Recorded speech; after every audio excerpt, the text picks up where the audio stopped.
Welcome back. Now, as mentioned earlier, we can also host webinars and meetings using our mobile device. And so to do that, what you'll need to do is to go over to your App Store, whether you use an Apple device or whether you use an Android device. You'll want to then search for Zoom, and then what you're going to do is to download the app onto your mobile device. You'll then open Zoom on your mobile device. What you'll then do is to sign in with your Zoom account. You'll then determine whether you want to have notifications sent to you. And then you'll determine whether you want to have Zoom access your calendar. Now what we're going to do is we are going to allow Zoom to access our calendar because we want to be able to use our mobile device to schedule meetings. So for this, we're going to click OK.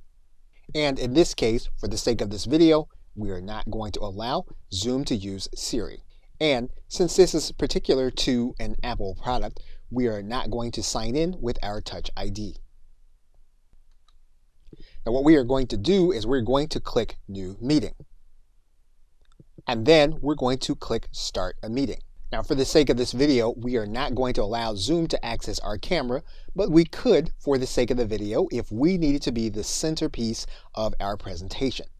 So for now, we're going to click Don't Allow. You'll then need to give Zoom access to your mic. Now you do have some choices. You can invite your mobile contacts to join you on the meeting. And by using the right side menu, we can choose to send this recording to the cloud. We can then choose the content that we are going to be sharing.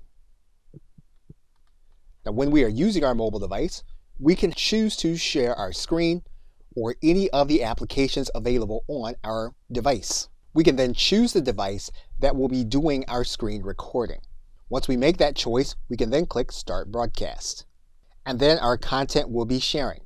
And we will be conducting our webinar using our mobile device. Once we completed this content, what we'll do is we'll come to this menu, and then we'll click the End button. We'll then choose to leave the meeting or end the meeting. We're going to choose to end the meeting.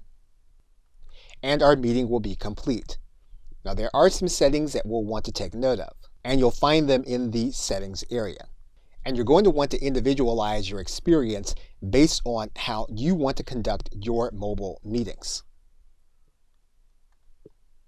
Okay, so with that, thanks, and I will see you in another video.